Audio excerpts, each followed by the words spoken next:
एक दफा का जिक्र है कि एक छोटे से गांव में, जो एक कदीम जंगल के अंदर छुपा हुआ था, एक पुराना महल था। ये महल नस्लों से वीरान था।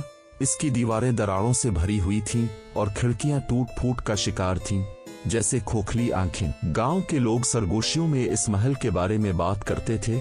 इसे सरगोशियां करने वाला घर कहते थे। कहा जाता था कि जो भी इसमें दाखिल होता कभी वापस नहीं आता। गांव में दो बहादुर बहन भाई आलिया और आनफ रहते थे। वो हमेशा इस महल के बारे में मुतजस्सिस रहते थे और जिन भूतों की कहानियों और इससे आने वाली पुरस्रार आवाजों से दिलचस्पी रखते थे। एक शाम जबकि उनके दोस्तों ने उन्हें हिम्मत दिलाई और उनके अंदर मुहिम जोई का जज्बा जागा, उन्होंने फैसला किया कि वो इस महल की तहकीक करेंगे। सिर्फ टार्च और अपनी हिम्मत के साथ वो महल की तरफ बढ़े। जैसे ही उन्होंने महल के बड़े फाटक को पार किया, वो खौफनाक आवाज के साथ बंद हो गए और हर तरफ एक पुरस्रार खामोशी छा गई। अंदर महल उनके तखय्युल से कहीं ज्यादा डरावना था। दीवारों पर अजीब निशानात थे और हवा में नमी और गलने सड़ने की बू थी। दोनों बहन भाई एक दूसरे को देखते हुए आहिस्ता आहिस्ता आगे बढ़े। अचानक उन्होंने एक हल्की सी सरगोशी सुनी, जैसे दीवारों से आवाजें आ रही हों। वो समझ में न आने वाली थी, जैसे कोई अजनबी जबान हो। आलिया ने आरिफ का हाथ पकड़ा।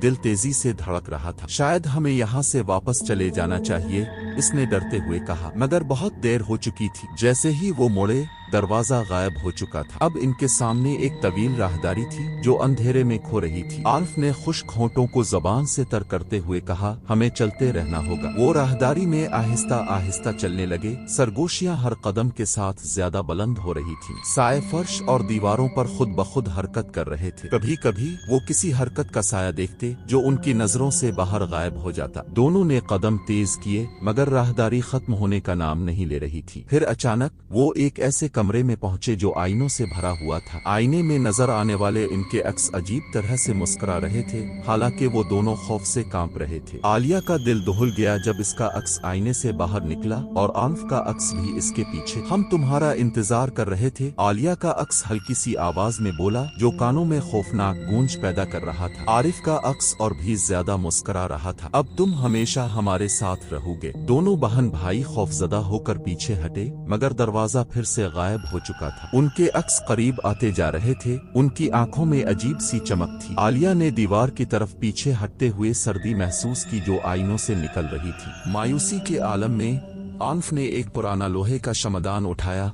और एक आईने पर मारा। आईना टूटकर बखर गया और अक्स धुंधला होने लगा। आलिया को समझ आ गई कि उन्हें क्या करना है। तोड़ दो, उसने चीख कर कहा। दोनों ने मिलकर एक के बाद एक आईने को तोड़ा। शीशे के टुकड़े हवा में बखर गए और अक्स धुआं बनकर तहलील हो गए। महल जोर जोर से हिलने लगा और सरगोशियां बहुत ऊंची हो गईं। जैसे ही आखिरी आईना टूटा, अक्सों ने एक खौफनाक चीख मारी और उनके जिस्म धुएं में बदल गए। महल की दीवारें जैसे खुद ब खुद गिरने लगीं। आलिया और आनफ भागते हुए महल के किसी पोशीदा दरवाजे से बाहर निकल आए। वो फिर जंगल में थे, मगर महल अब खामोशी से उनके पीछे खड़ा था, जैसे कुछ हुआ ही ना हो। उन्होंने कभी इस रात का जिक्र किसी से नहीं किया और न ही दोबारा इस महल के करीब जाने की हिम्मत की। मगर कभी कभार जब हुआ तेज चलती, वो अपने नाम की सरगोशियां सुनने का दावा करते। और गांव के लोग अब भी कहते हैं कि जो भी इस महल में गया वो कभी वापस नहीं आया, या कम अज कम वैसा नहीं जैसा वो गया था।